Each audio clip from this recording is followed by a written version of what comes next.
Hello, Facebook Live friends, family, acquaintances, other agents, past clients, you name it.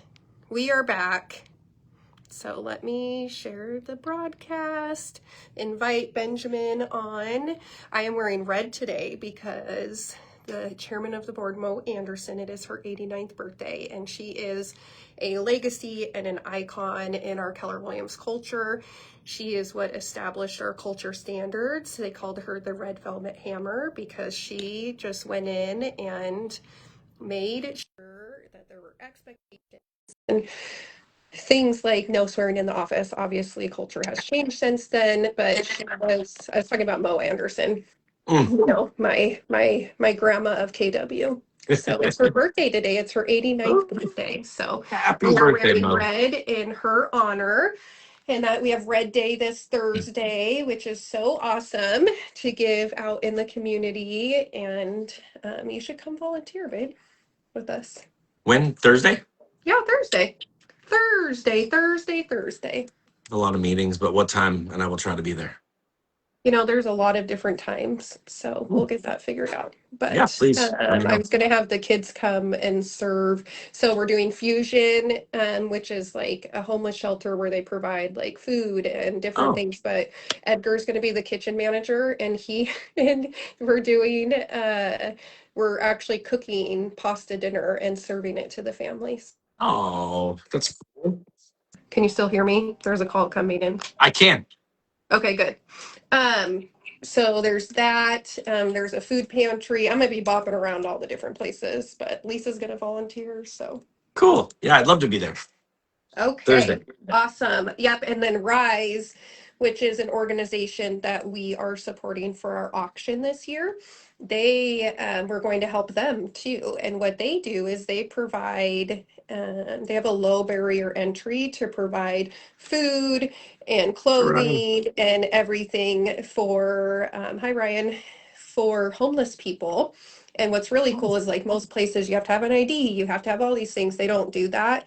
They also provide safe parking for people that are living in their car. So if they don't want to park on the streets or they're worried about, maybe they have, they're living in their car with their kids, they provide facility location safe parking for them as That's long as awesome. you have not committed a crime against a woman, domestic violence, or committed a crime against a child. That's pretty much their rules. So we're That's doing a awesome. clothing drive. So if anyone has any clothes that they want to clean out, Rise is really looking for men's clothing. So if you guys have any shoes or clothes or anything that you just need to clean out your closet, they're looking for all clothing, but especially men's clothing. And then we have lots of different fusions looking for clothing. Lindsay with Sterling Home Inspection is doing a closet clean out fundraiser right now for clothing. So spring Awesome. cleaning, if you guys want to come clean out your closets, there's lots of drop off locations everywhere. But you can drop it off at my house or at our Federway office, Puyallup office, Gig Harbor office. I mean, we got offices everywhere. So Awesome. yeah, so that's cool. But the reason of our live, as always on Tuesdays, is market update from your two favorite people in real estate. Ben with Future First Mortgage and myself with Keller Williams are here to give you the news and break down what's going on in our market. So I wanted to share something though, really quick. What do you have on your mind this morning for news? It's quite a lot of bit of stuff. We've had a few weeks here of where we haven't done one, so it's been a minute. Interest rates is still a hot topic. A lot of people are chat GPTing, clouding, AIing questions about, is it really a good idea to buy a home? When is the best time? And so kind of a little bit on that and what's that saying currently. I went to every single one and kind of asked the same question a few different ways, and it gave me little different answers, which was kind of cool to do a little experiment. Can we Kind of pause on buy, that for a second? yeah. I think that is a loaded question. And it's also how mortgage lenders, AI, and realtors, we were actually talking about this in our team meeting earlier today, how they answer that really determines how someone moves forward. And I think that the general public, people that are looking to buy a house or purchase a home in the next year, or know if it's a great time to sell their home in the next year, Mm-hmm. shouldn't rely on the answers of someone that isn't qualifying their situation. Exactly. Because every time is the right time to make a move if it makes sense for your family. That's the reality of this. You cannot wait out any market. Another lender brought up some good points around this, and he said housing doesn't work with a short term lens. And that's what makes me think about this is that we've talked about this is the long game.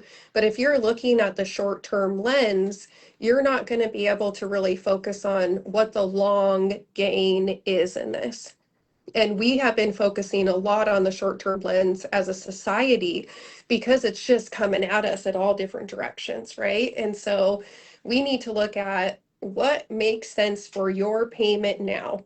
Do we need to do a 2-1 buy down? Do we need to, look at, he had a scenario where these clients were outgrowing their home. They just had another kid. It's just way too busy for them. There's stress around it. They only wanted to live in a specific area, but everything that they were shopping for, their mortgage payment was too high.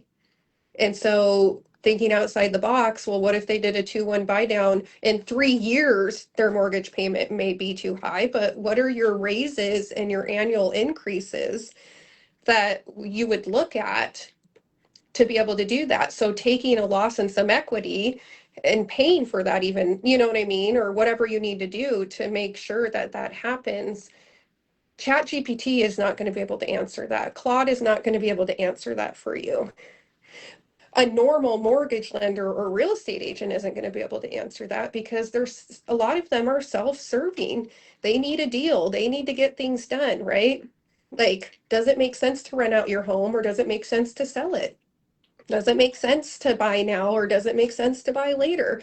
Like, those are things that a computer or a situation isn't going to answer. And depending on how you ask the question, it only can qualify your biggest fear. Because if I go searching for something on the internet, we all know this, I'm going to find evidence to prove my point, right? And Ben's going to find evidence to prove his point. Correct. We both could be right in those situations, and there's both enough evidence to prove that. 100%. But in the long term, if we don't pay attention to what we need to do right now to get there, you may be by yourself just right out of the market or sell yourself right out of the market. Correct. So just don't compare your situation to someone else's situation. That's the thief of joy, number one. But number two, you need to be making sure that the questions that you're asking are ones that are going to help you move forward to impact your life. And not ones that are going to ignite the fear to hold you back from doing what you need to do. So that was my tangent of your chat GPT, if now's a good time to buy or sell. So I'll let you continue though with what you were doing. All valid and great points. The takeaways I took from the little research and all the papers I have is that you are a unique situation. You are not the standard of statistics that are out there, and you may be able to buy and you may not be able to buy. And comparing it to what an AI algorithm states based on information that you find may not always work for you is the biggest thing I've had, because every single platform that I put this in, Grok, put it in everything, Copilot, every one of them had a different answer based on how I proposed the question. And I changed one word and it gave a different answer. So what that tells me is that the best advice that you really want to have have is a random algorithm online from research across so many different platforms that says, hey, building wealth and stability in real estate is the positives. The negatives are this, costs and blah, blah, blah, blah, blah. Is that the truth? Maybe. It doesn't mean it is, but that doesn't mean it's the truth for your unique situation. You need to turn the light on for yourself. You need to find out what your goals and everything is, because you're not going to turn on the light and pour everything into that AI to get your real answer for your unique situation. So I love what you said, the short-term lens. If you ask a short-term question, you'll get a short-term solution. So make sure that you're asking a depth, qualified, long-term question so that you can get the right answer on what your financial future is. Right. Well, and another thing that was shared at our team meeting, and I wrote it down, is life doesn't match up with the market, and it rarely ever does. So that's really good. So if you're trying to match your life with and time it to the market, it may never happen. You may get lucky, you may not, but it really comes down to figuring out what works for you in your situation, whether maybe you need to look at paying debt and getting your overall budget down, and maybe that is having to sell to get to that. Maybe you have to bring in cash to close because you're moving out of the area and it doesn't make sense to rent out your home. I mean, there's a lot of different things that may happen or not happen, but the market is moving fast. There are multiple offers on homes. There are, people that are willing. I mean, I had an amazing client, there was a lot of inspection items. I thought the seller was going to say no way. And they're fixing all but two of a Which is list of amazing. 17. That just doesn't happen, but it's like being willing to come to an agreement, work with the other agent, let the seller know where our client's position is on it, and figure out how to make it work. It can happen. Mhm. So it makes me sad when I hear, people's mindsets are so defeated right now that they are living. So Pam and I were talking about this book, The Gap and the Gain, right? And I talked to you about this last night. Oh,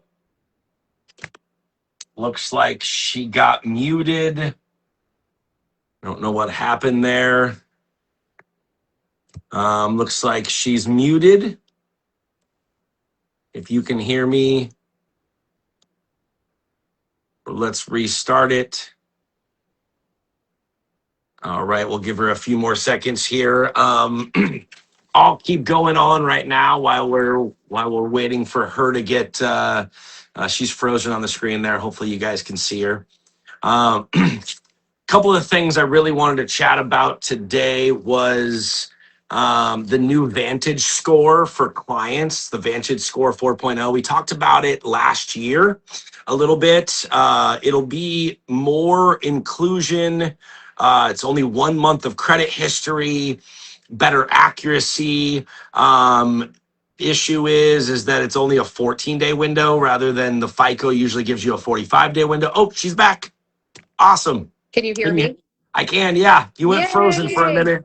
Yeah, Addie was calling in. So. Oh, she called me too. But I went while you went frozen, I was just talking a little bit about a Oh, couple I heard things. everything you said. Oh, perfect. Okay, so the Vantage score is going to be great for really just because it can show alternative data like rent and utilities and phone I bills don't and know what the things. Vantage thing is, and I don't think most people do. So you're talking in. So it's a credit score. I mentioned this on one of our past lives. Go back and check it out. They're changing the credit modules. The newest one is the Vantage Score 4.0. Right now, they use a FICO system, and you can go on FICO and check out all that. It's a really cool system because it's a little bit more inclusive and should provide more depth to a credit report so that I think it'll be better decisions long term. It'll take a long time for it to get integrated with mortgages, but it's fully out now, and some companies are using it. We're using it. A few other companies I know are using it.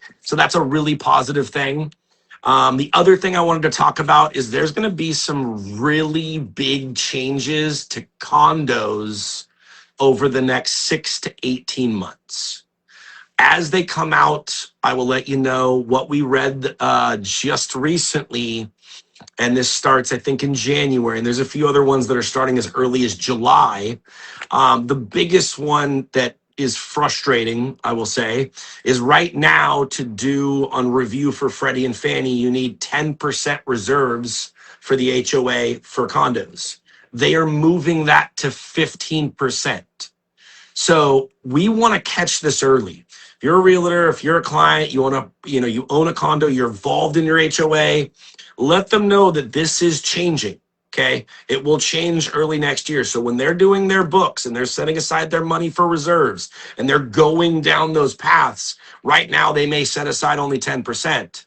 That can hurt long-term saleability, refinancing, loans in general if the requirement now is 15% and they only have 10 because you can't, it's hard. The You condo can't. market already is so murdered in this industry Mhm. right now. And I mean that I mean, it is getting tore up in King County and Pierce County. I mean, Pierce County is a little bit better. There's only like 70 condos that sold last month in Pierce County. That's insane. Like, they are just, there's so much inventory. I mean, if you want to buy a condo and you've got cash or, it's a good situation. I mean, even some that can do loans, but there's so much opportunity out there, but it's a hard. So if you're It's a condo going to seller, tighten. let's strategize and figure out what we can do with this HOA. Agreed, and that's what I was going to say. As these changes happen, reach out to us. We'll let you know. I'll keep you updated on that there. And that's really it. I mean, today I just wanted to kind of get on, go over everything you have. So tell me about what the gap and the gain that you were Yeah, saying. so there's a book called The Gap and the Gain. I recommend that everyone reads it. Whether you're an entrepreneur and you live in the it's never enough. When I reach this, you think about Pam asked these questions earlier, and I wish I would have wrote more of them down, but it's like, hold on, let me see if I can find some of them. There is one, but I'm just thinking, it's when I'll do this when I hit this goal, or I'll do this, you know what I mean? Or this is never enough, or whatever it may be. As a society, we're living in the gap, right? Like, we're always looking at what's missing, what could be better, or, waiting for something to happen in order to do something, right? But what if we lived in the gain and really looked at progress? Lindsay with Sterling, talked about, like, when her kid video came up, and when her kid was walking, it's, they were clapping because they're learning how to walk. They fall down and then they get back up and we're clapping, right? As we get older, there's no one clapping when we fall down and we get back up.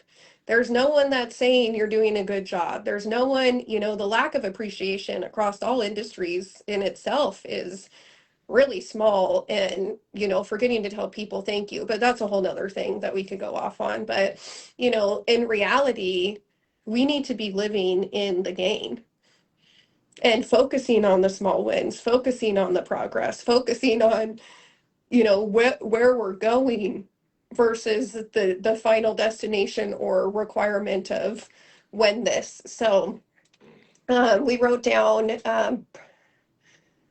practice brings the fun, right? So focus on the practice, because when you get the practice and then you go perform, you're going to feel the fun in the performance because you practiced. She asked, are you building your life or constantly disqualifying it? Makes you think, what goal did you pray for that you now take for granted?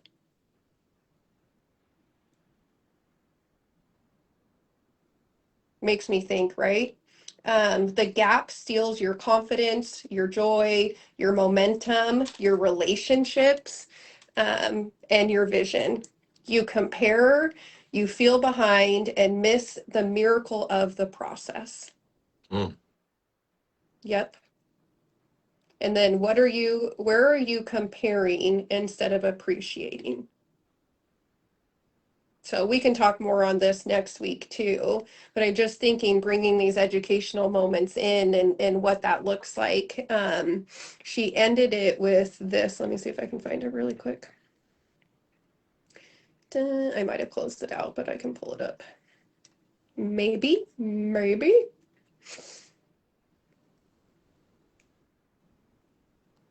Let me find it.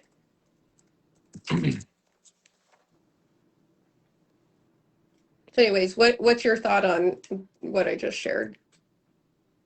I mean, the first thing that comes to mind is I have a lot of clients, and I'm sure we all do that, or they've said, if you are a client, I'm going to wait for the rates to come down before I buy. It's you're kind of putting a limit on what your belief system is on, well, I need to have the payment at X in order to do this. When you mentioned, what is the gain? Why do you buy? You buy because of equity and grow, so many different things to build wealth. Safety. Yeah, Like stability. that I mean, insecurity. I mean, being able to know that the landlord can't just take your home from you, or the apartment complex, the neighbor catches their stove on fire, or you know what I mean? Like there was a kid that got murdered at UW yesterday on campus. You know what I mean? They don't know if they lived in the housing, but being able to have your own safe place that you come home to every day that is yours is pretty powerful. there's a lot, and I mean, there's so many benefits to buying versus renting, and that, I think that kind of lines up exactly what you're saying with the gap in the gain. We all kind of, even ourselves, look at just the surface level of it, of the cost of rent versus the payment, and that's all we look at. Versus, if all of this outweighs this is why you're paying a little more, or this is why you're doing what you're doing, because of the benefits. So that would be the thing I thought about when you said the gap versus the game. Yeah, and so the final thing on that is the gap focuses, let me start over. The gap focuses on what's missing. The gain reveals what's possible. Choose wisely, because where you measure from determines how you live. So my Mm. challenge for everyone that's watching this now or on a replay later is to measure the gain. We have gain in our lives every day. Okay. It may not feel like it. It may feel like you're losing because it's moving so slow, but there is opportunity and success and gratitude and gain everywhere. Yep. If you just focus on being 1% better than you were yesterday, that's huge. Pam and I were talking about goals, right? And we make these huge goals of like, what's something I can break down? Like, I want to remodel the house. I want to paint the house. I want to do those things. Well, what is the first step you need to do in order to even look at that? You got to figure out who's going to paint the house, right? What color do you want to paint the house? Like, there's like, if you could just, okay, so between, Uh, can you hear me again? yeah, Okay, Pam was calling. Speak, she must be, her ears must be ringing. she should be watching this. Yeah, she should. But if you could figure out what that, just between now and next week, could I commit to picking out what color I wanted to paint the house, or we wanted to paint the house, right? Like take it in small, very small incremental steps, right? You want to buy a house. What is the first thing you need to do? Turn the Right? light on. What is the first thing? It's contacting a lender. Well, who is that lender? Hopefully Ben, right? He'll put his contact information in the comments so that you guys have it and it's easy to access. But what is that first step? Is just of picking the person. Next week you can call him, right? The following week you can turn in your documents. Like it doesn't have to be this thing where everything's got to get figured out right now, No. right? Like Ben and I are working on our budget. What do we need to do? Print off the bank statements the last 3 months, right? Then I got to black out our account number, upload them into Chat GPT. Like, I think we get lost in a lack of clarity. But if we just had clarity on what is that first step you need to do, if you're looking to buy a house, call Ben. If you're looking to sell, call me. Or if you're looking to buy, right, feel more comfortable, we can work through what the next steps are. But you don't have to go to Chat GPT. You don't have to go Google it or figure it out. Like, I know it's scary talking to people sometimes, but your goals are specific to you, like we talked about in the very beginning. And through those goals, that's where we need to figure out what your steps look like. Right. That's all I got. It's perfect. You got anything else you want to add? No. Do you want to do one of those cards again? Do you have them at your desk? Janelle's mom and my mom are both watching. Hi, Kim. Hi, Mom. Hi, Connie. Hi, Alistair. Hi, Ryan. Look, we got quite the audience today. Yep, we can finish it off with one of these little All right, here we go. talking cards. Let's go. Okay. Do you get hangry? Angry from hunger. That's so I'll funny. let you start. Oh, I get hangry. Yeah. I get overwhelmed with just like stimulation or different things, or I don't feel like I get hangry too often, but when I do, I do. Like it could be, Ben will be like, okay, well, do you want to eat dinner? No, I'm not hungry. And then 20 minutes or 10 minutes later, I'm starving. So like Yep. that can happen pretty quickly. So, and then I need I him to go like yesterday. If we're eating out or doing something or have something like we needed this figured out an hour ago when I yeah, wasn't even thinking which of food. when I was trying to figure it out. Yeah, So, exactly. so I don't usually get hangry, but I can get hangry if I don't eat for a while. So You think about food all the time. What you want for dinner tomorrow, what you want for dinner from a week from now, what is I'm for trying to just breakfast. plan everything out. You know what I mean? It's Yeah, smart. I don't think of food like that unless it's like ice cream or hot Cheetos, but I'm getting better. So I've realized if it's not in the house, I won't eat it. So we uh, got to get that done. Okay, well, we'll see you guys next week. We're so excited. yep. Let us know if you have any questions regarding buying, selling, or maybe you want to get into real estate or mortgage lending yourself. So we're always looking for great people to hire, or you know, a lender or an agent friend that's maybe suffering in this business that could use some coaching or mentoring. Ben's great helping that. I just got another message from a friend that said, Ben gave me a great door knocking script. So, you know, we're here to help and to guide and provide the light in this industry. So, Yep. Agree. okay, well, have a great day, everyone. Friend. And if you're watching this playback, we appreciate it and send it. Feel free to share it. We Yes. always love, that's the best way you can help out a friend or family with their business is by sharing their content and commenting and just showing some appreciation. So Awesome. have a good one. See you later.